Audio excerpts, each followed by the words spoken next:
So you want to be a gentle parent, or you are a gentle parent, you're working hard on that yourself, but then your child is not responding to it. They are not gentle childing. What do you do? How can this be? Isn't it crazy when free will and personalities come into the mix?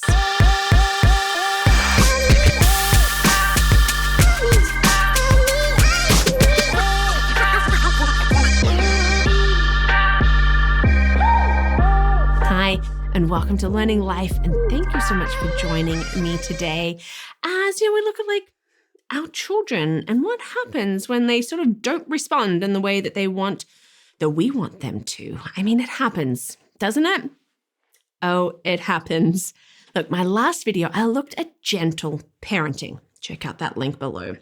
Gentle parenting as that parenting approach, that parenting style. And look, it does take time to establish, and it does take consistency, and it does take the communication and sort of bringing that in.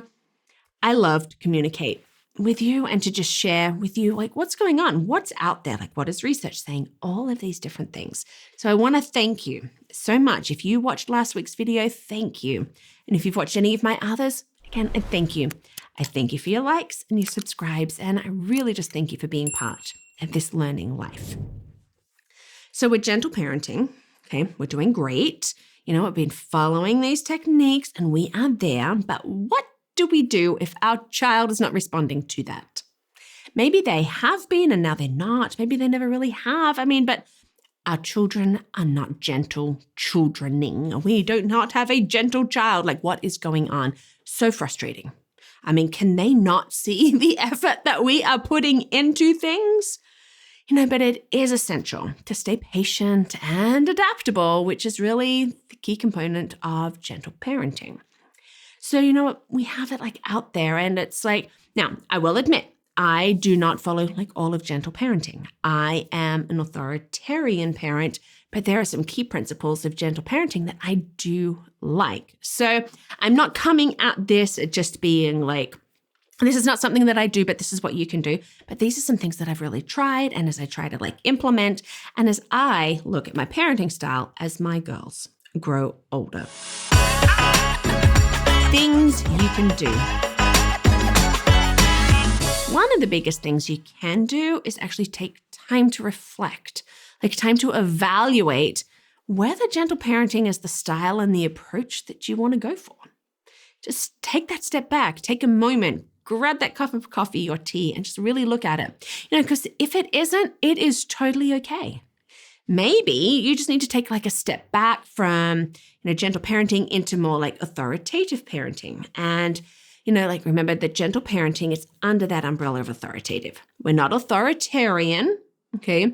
Authoritarian is more punitive, all of these differences that we have there. Gentle is under authoritative. But if you do decide that gentle parenting, yes, it's the way to go, and this is what I want, and you need help to get your children to respond in the right way, here are some things that you can do. Reflect on your approach. Take some time to reflect on how you're actually implementing this whole gentle parenting thing. What are the techniques? What are the things that you're doing? Are you being consistent? Are you effectively communicating your expectations and boundaries? Are you having those good connection points, and are they happening regularly? And you really do want to make sure that you are modeling the behavior you want to see in your child. You can't be angry at them and not expect them to not be angry back at you. If you're going to lose it, they're going to lose it. It's okay to lose it. We apologize, we move on, right? But we can write down what you want to see. This is my gentle parenting. I'm going to write it down. And then how do I want to model that? Because having something in writing can be so helpful. It's something that you can come back to. I know I like to do that. This is what I want. These are my goals, even in my parenting. How do I want to do it? I can come back to it. Understand your child's needs.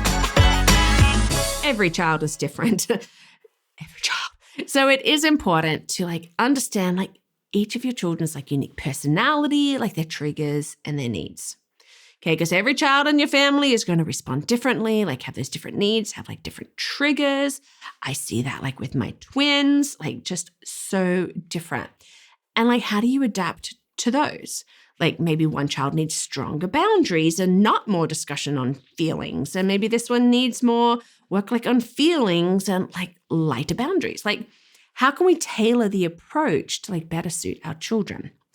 If we can take that time to like understand their needs and like and what's going on, you actually can then like work out how you can make these work in a mutually beneficial way. Seek professional help. If you're finding it like just really challenging to manage your child's behavior, like no matter what you do, we are just seeing the extreme explosions, the anger, all of these different things. Or maybe it's not even that. Maybe it's the opposite and it's just the total withdrawal. Like maybe consider seeking guidance from a pediatrician, like a child psychologist, family therapist, like reach out to them because there are many things that can affect behavior. And it's usually can often not be like just a reflection of like how you might have done something, but maybe it's a vitamin deficiency. Maybe they're not getting enough sleep. These things can affect behavior. And maybe there's an underlying illness or something going on that is affecting behavior. Like I see that like with my girls, we're just seeing like things going on. Why are we having these explosions? And then maybe they get sick like a day or so later. You're like, oh, okay, there we go. But if it's something that's dragging on, professionals can provide those insights.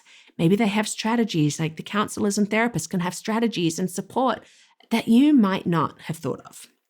And if you are concerned of bigger issues like ADHD or autism, and I know I've seen that like with parents, I think it's this, they're reacting this way. My encouragement is always seek help early. Follow your gut with that, because knowing what is going on really can be like so helpful. Look, the label won't define your child. I always say that don't let the label define your child, but having that label or having that diagnosis, if it is there, can actually really open up doors for therapies and assistance that you wouldn't have otherwise, or you'd be paying a lot of money for otherwise. Stay calm and patient. It is important to remain calm and patient, even when faced with challenging behavior. This is the one that I can really like struggle with when one of mine is so like almost like out of control, like with her behaviors. And it's just, like, I'm going to stay calm. I'm going to stay patient. I'm going to speak nicely. I'm not going to let her pick up on the fact that I'm just so angry right now. Children do pick up on our emotions. And so we do want to try and we want to model, they can see, this is what we want. Oh, you're shouting at me. So I'm going to speak to you gently and kindly and make eye contact and be, empathetic, over here.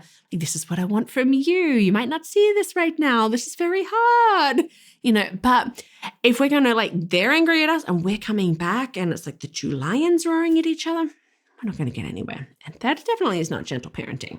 But you know what? It can be hard. It really can be hard. I'm not going to lie. It's one of the hardest things for me. It really can be one of the hardest things for all of us to do. But if we want to be a gentle parent, if you want to be a gentle parent, you need to be gentle. And that means calm and patient in your responses. Consistency is key. Consistency is crucial. When it comes to any parenting techniques, but especially in gentle parenting. And one reason that your child might not be responding is that you're not being consistent. That you're doing the same thing every time, that you've got the follow through that you said would have that, response. Maybe you are being that gentle parent, but your spouse or partner or your co-parent isn't. This is confusing for children. It really is. And so everybody needs to be consistent. And we need to make sure that you and any other caregivers are on the same page and that you're all working towards consistently applying the same approach in the same way. Remember, this parenting thing is a journey, a long journey. It's a marathon. It's a marathon, it's one of those tough mudder races, really, right? It is totally normal to face challenges along the way. And that is going to include challenges to our parenting style. yeah, look, we might need to like change our approach from time to time, like and think like, how are we going to do it? Or we might need to be radical and really switch up how we parent. It will all be okay. When we do what works for us and we make those changes as we need to, it will be okay.